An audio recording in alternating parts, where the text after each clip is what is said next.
Assalamualaikum warahmatullahi wabarakatuh. Halo pemirsa, berjumpa kembali pada program Dikma, Dialog Mahasiswa, salah satu program dari KK Media yang akan membahas seputar topik-topik menarik tentang mahasiswa. Kali ini bersama saya, Putri Hanifah, dengan tema Tetap Produktif Selama Liburan. Dan kali ini tentu saja Hanifah tidak sendiri, Hanifah sudah ditemani dengan salah satu narasumber kita, yaitu Kak Afif Mudofar.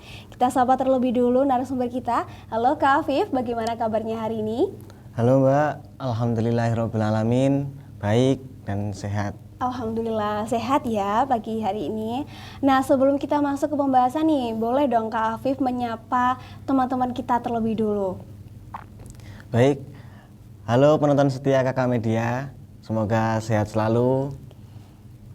Oke, semoga sehat selalu ya teman-teman yang sedang berada di rumah. Untuk itu sebelumnya saya akan membahas terlebih dulu mengenai topik kita hari ini. Nah, tema kali ini kan membahas mengenai produktivitas selama liburan. Liburan itu adalah salah satu hal yang sangat ditunggu-tunggu oleh banyak orang, terutama mahasiswa. Nah, tapi dengan jangka waktu liburan yang cukup panjang ini juga menimbulkan resiko tersendiri, yaitu merasa bosan. Nah, untuk itu kita perlu melakukan kegiatan baru, aktivitas baru, dan juga kebiasaan baru untuk menghindarkan diri dari rasa bosan. Nah, seperti yang saya tahu, narasumber kita ini orangnya sangat produktif. Karena itu kita akan mendengarkan cerita, pengalaman dari Kak Afif, mengenai produktivitas yang bisa kita lakukan selama liburan. Untuk itu langsung saja kita menuju ke pembahasannya. Nah, sebelum masuk kepada pembahasan nih, alangkah lebih baiknya kita berkenalan dulu lebih jauh dengan narasumber kita. Karena kan katanya kalau tidak kenal, maka tidak sayang, ya kan? Nah, kita akan mengobrol sebentar mengenai profilnya Mas Afif ya. Untuk Kak Afif sendiri, dari program jurusan apa nih? Kalau saya dari jurusan Hukum Ekonomi Syariah, Fakultas Syariah. Oke, jadi Kak Afif ini dari Fakultas Syariah, program studi? Hukum Ekonomi Syariah. Hukum Ekonomi Syariah. Sudah memasuki semester 4 ya sekarang ya Kak? Ya. Mahasiswa semester 4. Nah, untuk Kak Afif sendiri sebenarnya ini asal domisilinya dari mana ya? Kalau saya sebenarnya dari Lampung. Oh, jauh sekali ya, dari Lampung ke Kediri loh. Ya. Untuk kuliah saja atau ada kegiatan lain seperti mondok atau mungkin asrama? Ya, saya dari Lampung ke sini mondok dan juga kuliah. Oh, berarti kalau bisa digambarkan tuh jempolnya 2 ya, Kak. Nah, untuk itu setelah itu saya ingin menanyakan motivasi Kakak ini untuk kuliah sampai jauh sekali ke Kediri itu apa ya? Sebenarnya ada keinginan dari orang tua juga. Terus keinginan saya kan mondok, keinginan orang tua itu kuliah. Baik. Jadi untuk mengklopkan, saya minta ke orang tua untuk yang jauh sekalian, karena nggak mau kalau cuma di Lampung, bosen dengan suasana Lampung. Betul sekali. Soalnya itu ya, kalau kita mau sekalian mondok, itu kalau deket-deket aja tuh kayak tidak ada rasanya ya kan? Iya. Bisa gampang gitu kalau mau pulang-pulang. Ya. Kak Afif sering pulang atau tidak? Alhamdulillah baru pulang sekali selama baru sekali, di Kediri. baru sekali ya. Berarti sangat betah sekali ya di Kediri ini ya. Insya Allah Oke, betah sangat sekali. betah sekali di Kediri. Nah, kan banyak nih Kak ya, banyak sekali universitas lain yang mungkin lebih menarik minat Kakak, tapi kenapa Kakak milihnya di IAIN nih? Kenapa tidak di universitas yang lain gitu? Kan masih banyak kan, pasti kan di Jawa Timur, di Pulau Jawa ini kan banyak sekali universitas-universitas yang ternama itu kan. Mungkin ada alasan tersendiri kenapa mengambilnya di IAIN Kediri? Karena pertama karena deket dari pondok juga, Oke. lokasinya strategis di tengah-tengah kota kan. Betul. Ya Pak. Terus juga lihat profil IAIN ini juga bagus, Oke, meyakinkan ya. meyakinkan Betul. juga. Dan juga banyak teman di pondok yang kuliahnya di sini. Jadi Oh, begitu. udah banyak teman lah di pondok gitu. Ketika kuliah udah banyak. Oke. Untuk pondoknya sendiri boleh kami tahu? Saya mondok di Al-Amin. Oh, baik. Lumayan dekat ya jaraknya dengan Iya. IAIN Kediri. Oke. Nah, tadi kan Kak Afif waktu saya tanya ngambil program jurusan apa? Tadi hukum Ekonomi Ekonomi Syariah. Syariah. Mungkin ada alasan tersendiri kenapa mengambil program jurusan tersebut? Saya mengambil program studi ini karena ingin melanjutkan sebenarnya. Karena dulu saya SMK itu di akuntansi sebenarnya, Mbak. Oh, akuntansi. SMK di akuntansi keuangan lembaga. Terus ketika ingin masuk ke kuliah itu tidak pengen monoton ke akuntansi. Tetap di ekonomi tapi tidak melulu di akuntansi. Terus karena di sini lihat program studi ada hukum ekonomi, cobalah masuk ke ranah hukumnya ekonomi gitu. Berarti ini coba-coba berhadiah ya. Alhamdulillah Iya, masuk gitu alhamdulillah, ya. pilihan pertama juga kan. Oh, pilihan pertama. Jadi emang sesuai minatnya gitu ya, Kak ya. Iya. Oke, untuk Kak Afif sendiri, apakah ada kesulitan nih selama menjalani program studi ini? Kan ini kan pilihan dari kakak sendiri. Apakah ada kesulitan yang mungkin bikin kakak, aduh kok saya ngambil ini ya gitu? Apakah ada perasaan seperti itu? Kalau kesulitan itu banyak sebenarnya, Kak. Oh, Cuma diantaranya kan ini hukum ekonomi syariah ya, memadukan hukum agama Islam Betul. dan juga hukum nasional. Itu kadang ada yang tidak sesuai dengan hukum agama dengan hukum nasional, dan ada yang tidak sesuai atau mungkin bertolak belakang malahan. Oh begitu. Itu yang ya sulit. buat kesulitan. Tapi kakak sendiri pasti sudah menemukan dong gimana caranya untuk menyelesaikan hal-hal tersebut. Bisa, Mbak, karena ya nantinya ketika pemakaian hukum tadi juga disesuaikan, karena kalau itu di ranah nasional kita pakai yang nasional, kalau di ranah agama kita ya pakai yang agama. Oke, baik. Berarti menyesuaikan ya Kak ya, yang Ya. penting itu. Karena sebenarnya itu semua masalah ada jalan keluarnya, betul Kak? Betul. Betul sekali. Jadi jangan sampai putus asa gitu ya Kak Afif ya. Ya. Karena kan sudah jauh-jauh ya Kak ya, dari Lampung ya ke Kediri ya. Iya, Mbak. Oke. Nah tapi apakah dari Kak Afif sendiri ada ini, untuk setelah melanjutkan studi ini, apakah ada keinginan untuk melanjutkan studi berikutnya? Kalau saya sendiri sepertinya sudah cukup, Mbak. Oh sudah cukup? Sudah cukup di S1 saja sepertinya. Oh, jadi ini Kak, kalau di hukum itu nanti prospek pekerjaannya seperti apa ya? Boleh saya tahu? Prospek di hukum itu kalau bisa saja masuknya di pengadilan-pengadilan, terus menjadi penasihat hukum, advokat kayak gitu. Oke. Terus apa lagi ya? Ya disitulah lebih Oke. besarnya condongnya. Berarti condongnya ke sana ya Kak ya. Iya. Nah, Kak Afif ini sangat produktif teman-teman. Jadi nanti buat teman-teman yang kesulitan untuk menemukan apa yang bisa saya lakukan ketika liburan, teman-teman bisa menyimak videonya sampai selesai karena kita akan membahas pada segmen berikutnya. Begitu. Oke, nah karena kita akan meminta sedikit penjelasan dan tips and trick untuk menjadi produktif saat liburan dari Mas Afif, kita perlu tahu dulu nih Mas Afif biasanya ngapain aja kesehariannya. Bisa langsung kita bertanya pada Mas Afif. Oke, untuk kesibukan selain menjadi mahasiswa itu Kak Afif biasanya ngapain ya? Kalau selain mahasiswa ngampus ya, Mbak ya. Iya betul. Itu saya juga aktif di PKPT, di organisasi ekstra kampus. Terus juga di pondok juga aktif, ngaji dan lain-lain. Kegiatan di pondok itulah yang membuat saya sibuk. Oh iya, bisa itu ya, menambah-nambah kegiatan ya. Soalnya Iya. kalau biasanya itu banyak, selama satu hari ini banyak agenda gitu kan. Kita tuh tidak terasa, oh tiba-tiba sudah malam, tiba-tiba sudah ya kan, waktu berjalan sangat cepat gitu ya. Tidak Iya, terasa kalau ada nanti. kegiatan itu waktunya terasa cepat. Betul. Beda kalau nganggur, tidur Nah, terus. betul sekali. Nah, selain itu, apakah ada hobi dari Kak Afif yang bisa nih dilakukan waktu liburan? Atau mungkin bisa dilakukan tanpa liburan juga bisa setiap hari? Ada? Ada, Mbak. Oke, apa itu Kak? Hobi saya sebenarnya membaca novel, Aduh, sama. terus sama menulis, Mbak. Oke. Kak Afif ini suka menulis pada genre yang fiksi apa non-fiksi? Non-fiksi. Non-fiksi. Puisi gitu loh, Mbak. Lebih ke prosa ya kayak sajak gitu ya. Main diksi nih, Kak Afif Karena- mainnya main diksi. Terus? Puisi itu bisa menyalurkan apa yang dirasa gitu.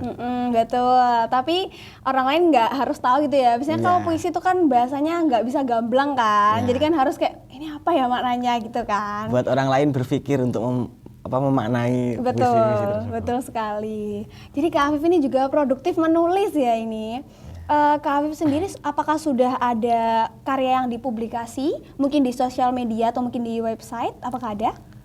Kalau karya ada pernah ikut lomba yang nasional itu terus dibukukan, itu ada 3 kalau nggak salah. Wah, Itu sudah dicetak di buku, terus di blog saya pribadi juga ada. oh Kak Afif sendiri punya blog pribadi gitu ya? Iya. Boleh nggak Ya, sama teman-teman mampir gitu ke blognya? monggo. Oh boleh. Oke, jadi Kak Afif ini cukup produktif ya dalam menulis ya. Tapi Kak Afif sendiri waktu menulis itu ada nggak sih masalah-masalah kayak mental blocking atau mungkin ada masalah lain gitu? Bisa dijelaskan? Pernah Mbak, saya itu udah mau nulis, Iya. pengen banget, udah kepengenan nulis, tapi tiba-tiba ketika sudah pegang laptop atau pegang kertas itu nggak tahu apa yang mau Kayak- dipikir, kayak, apa yang mau ditulis itu apa, nggak ada, tiba-tiba ngeblank gitu aja loh. Betul, betul, betul. Terus kalau sedang mengalami hal-hal seperti itu, apa yang biasanya Kak Afif lakukan? Biasanya kalau saya seperti itu, saya tunda dulu niat nulisnya. Saya tunda dulu, biasanya saya ngopi, entah ngopi buat sendiri atau ngopi di luar kan banyak ya. Oke.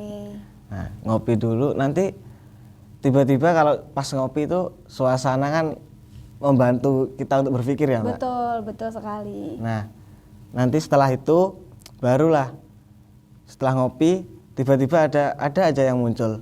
Itu ditulis. Setidaknya kita nulis poin-poinnya dulu lah, apa yang mau dibahas, ada apa yang kepikiran gitu kan. Betul, soalnya karena apa ya, kadang itu ide tuh lewatnya secepat kilat ya Kak ya. Nah, iya. Kadang kalau kita udah ada nih tapi nggak keburu-buru ditulis, ya udah hilang ya kan. Terus nanti kalau kita mau nyari tadi kepikiran apa ya gitu, udah nggak bisa, udah hilang duluan gitu kan. Makanya biasanya saya bawa pulpen atau bawa kertas gitu. Kemana-mana. Biasanya gitu Mbak. Oke. Ya, itu tadi untuk mengantisipasi Betul. kalau ada inspirasi secepat kilat, tulislah.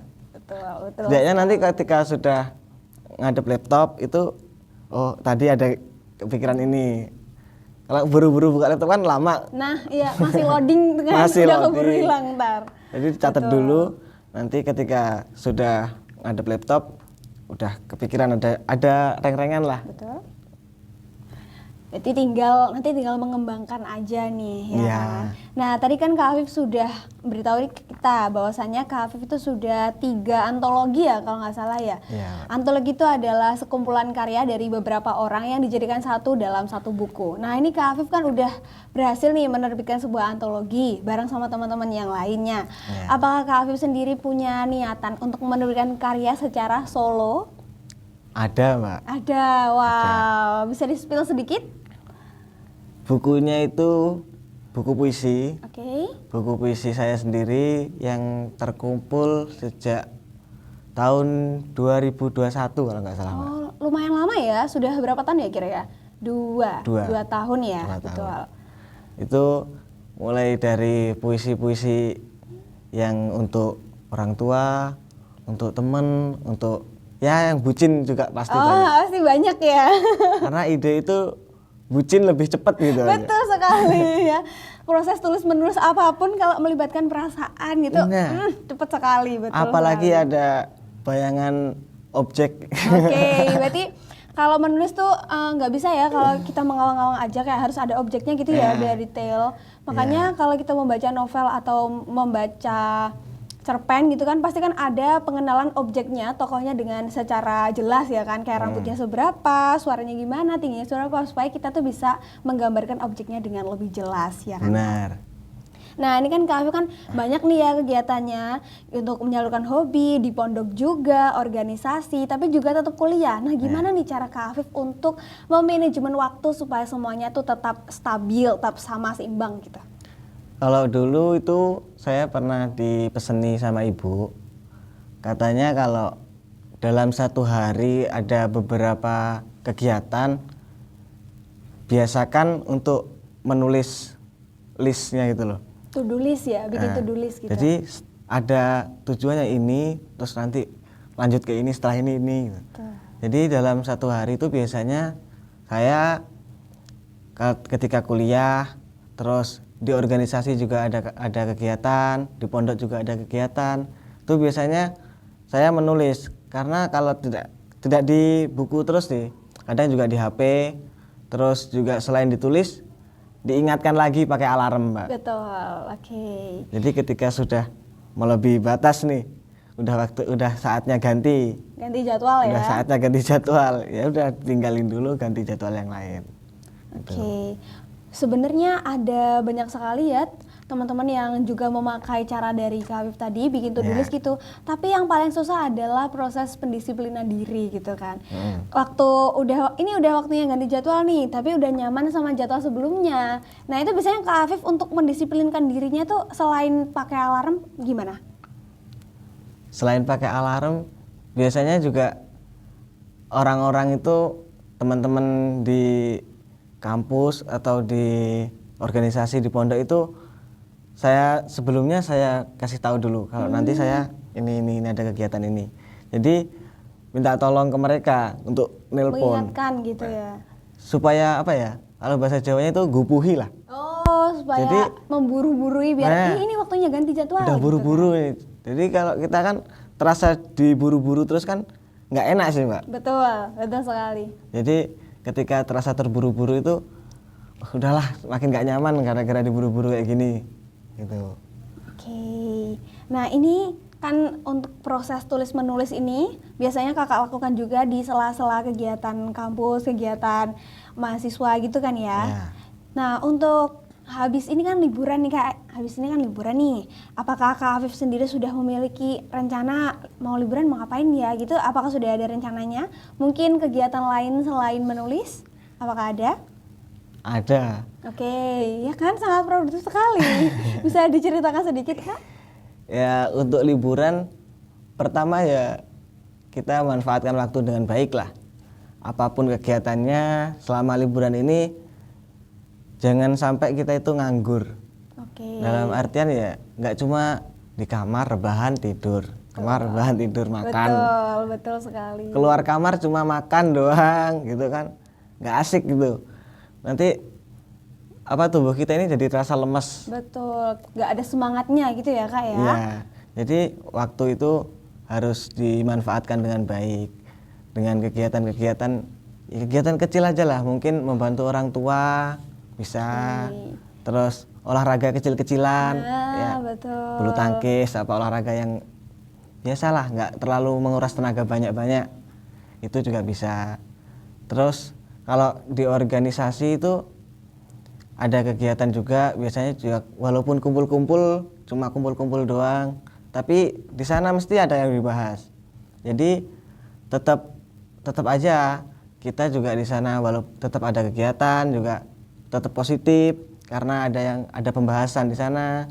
Walaupun mungkin pembahasannya mungkin itu aja, Mbak. Ya, nggak terlalu tinggi, nggak terlalu jauh gitu ya. Tapi setidaknya kita itu bisa bicara di situ, nggak cuma diem aja.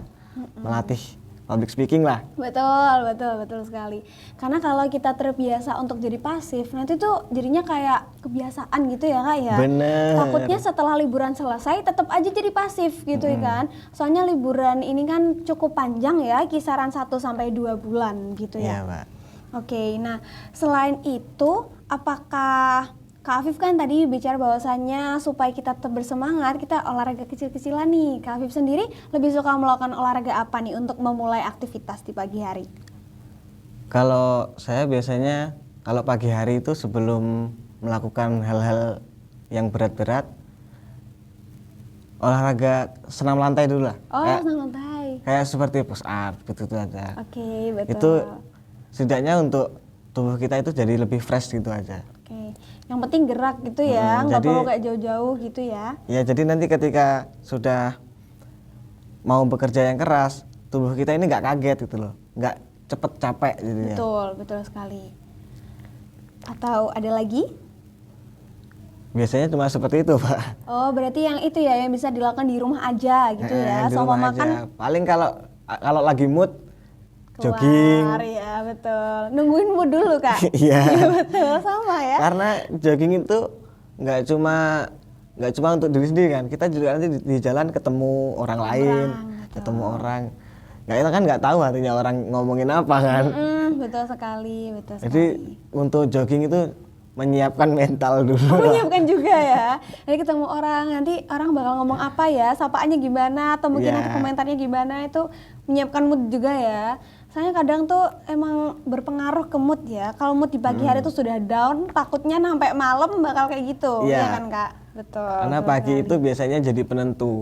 Nah iya, maka dari itu di pagi hari itu kita dibiasakan untuk melakukan hal yang positif dulu nih, ya kan? Benar, Sepertinya contohnya tadi olahraga, atau mungkin bisa juga Hanifah tambahin bahwasanya kalau pagi itu dihindari dulu untuk membuka gadget ya, jangan membuka handphone 1 jam setelah bangun tidur, gitu. Iya.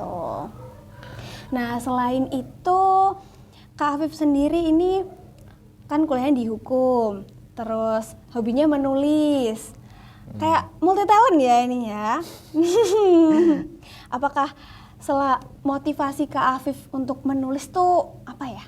Yang bikin semangat nulis sampai sekarang kan biasanya orang itu melakukan sesuatu karena ada tujuan dan motivasinya. Ya. Nah, Kak Afif sendiri tujuan dan motivasinya dalam menulis itu apa ya?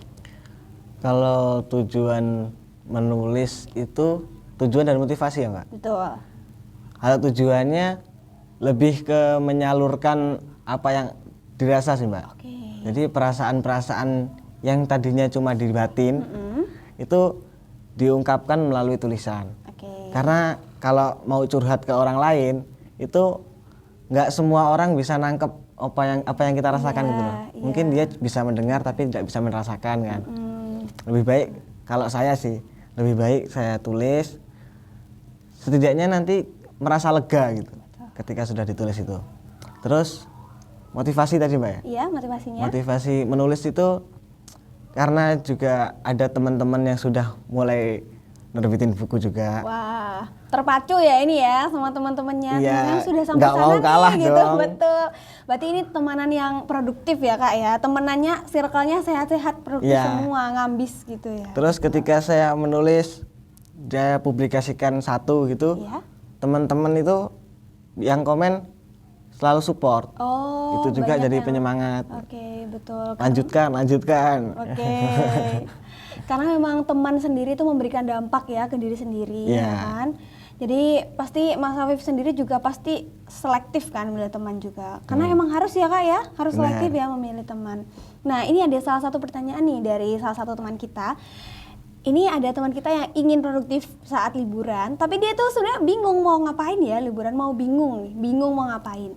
Mungkin ada nih tips and trick dari Kak Afif gimana sih caranya untuk nemuin passion kita, nemuin kita nyamannya apa ya gitu. Semasa liburan ini kan waktunya banyak ya Mbak. Betul, sangat Waktunya panjang. banyak, panjang. Terus kita juga tadi bingung mau ngapain. Iya, bingung mau ngapain. Jadi untuk menemukan apa yang kita bisa itu di waktu yang panjang itu bisalah kita coba-coba. Oke. Tetap ini ya, clue-nya coba-coba berhadiah ya berarti Iya. ya. Karena nanti ketika kita mencoba, mungkin keberhasilan itu melewati 1000 kegagalan kan. Wah. Jadi- Ada quotesnya nih. Jadi kita coba di hari-hari yang kosong jadwalnya itu kita misal cobalah masak, misal Oke. kalau masak kok masakannya kurang enak nih, ya udah Coba besok ganti lagi misal ganti kegiatan. ganti kegiatan apa lagi gitu. Terus nanti kalau kira-kira bingung udah ngapain, nggak ada planning apa lagi ya, kembali lagi ke masak juga nggak apa-apa, Oke. memperbaiki eval yang lalu. Nah, betul sekali. Jadi kesimpulannya untuk mengetahui apa yang kita suka, apa yang cocok ke kita adalah dengan mencoba. Kalau kita coba A nggak cocok, coba B nggak cocok, coba C siapa tahu cocok ya kan? Ya. Berarti clue-nya adalah banyak-banyak untuk mencoba. Mencoba. Nah, diskusi kita dengan Kak Afif belum selesai sampai sini, tapi kita akan kembali pada segmen berikutnya. Oke, kita sudah membahas sangat banyak nih bersama Kak Afif mengenai produktivitas. Akan saya simpulkan sedikit mengenai pembahasan kali ini. Jadi untuk memulai produktivitas, kita coba dulu dengan apa yang kita suka. Nah untuk itu kita perlu mencoba banyak hal ya Kak Afif ya, untuk menemukan apa sih yang kita suka gitu. Selain itu kita juga harus memaksa diri sendiri untuk disiplin waktu ya. Bisa dengan caranya tadi kalau Kak Afif pasang timer, bikin to-do list, dan juga minta bantuan dari teman-teman untuk mengingatkan gitu kan. Selain itu, untuk teman-teman di rumah yang ingin mencoba untuk produktif dalam dunia kepenulisan, tadi Kak Afif sudah memberikan beberapa tips untuk memulai.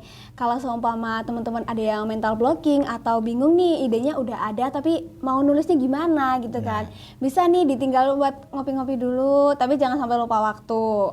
Selain itu, kalau ada ide langsung ditulis ya, jangan ditunda-tunda karena ide tuh datang dan perginya secepat kilat gitu ya Kak ya. Nah ini takutnya kalau ditunda-tunda akhirnya jadi hilang gitu. Dan jangan lupa untuk berani mempublikasikan karya. Itu penting ya Kak ya, mempublikasikan karyanya. Iya penting banget itu untuk Betul. portofolio juga. Nah untuk portofolio dan juga personal branding ya, kita bisa memanfaatkan sosial media dengan sebaik-baiknya. Mungkin ada pesan nih dari Kak Afif untuk teman-teman yang lainnya? Mungkin pesan dari saya ya, gunakan waktu liburan ini dengan hal-hal yang bermanfaat untuk mengasah bakat dan skill. Terus juga jangan melulu traveling lah. Nah Terus jangan tidur-tiduran mulu, jangan males, jangan mager. Terus dari kata-kata jangan traveling terus itu bisa disimpulkan liburan itu gak harus boros. Nah betul. Jadi liburan itu banyak dari kita yang bisa kita manfaatkan dengan baik supaya tubuh ini juga merasa fresh. Dengan harapannya nanti ketika masuk kuliah tubuh ini selalu siap. Tidak kalau malas-malasan nanti kan jadi pas masuk kuliah menjadi pasif, masih ke bawah magernya sampai kuliah. Masih ke bawah jadi itu kebiasaan. Jangan sampai lah. Betul sekali. Karena self healing itu tidak harus selalu mahal ya Kak ya. Benar. Bisa self healingnya ke perpus atau mungkin pakai jogging gitu, jogging dengerin musik, terus kita jalan-jalan di pinggir lapangan yang sejuk, itu udah self healing ya Kak ya. Benar. Karena self healing itu pada dasarnya adalah penyembuhan diri ya, nggak harus boros. Tapi banyak nih Kak orang lain yang salah menyimpulkan nih arti dari self healing sendiri gitu kan Kak ya. Iya. Oke, terima kasih untuk Kak Afif karena sudah menemani kita semua dalam pembahasan kali ini. Bersama saya Putri Hanifah Azharo, kami pamit undur diri. Saya Putri Hanifah Azharo dan juga kru yang bertugas mohon pamit undur diri. Wassalamualaikum warahmatullahi wabarakatuh.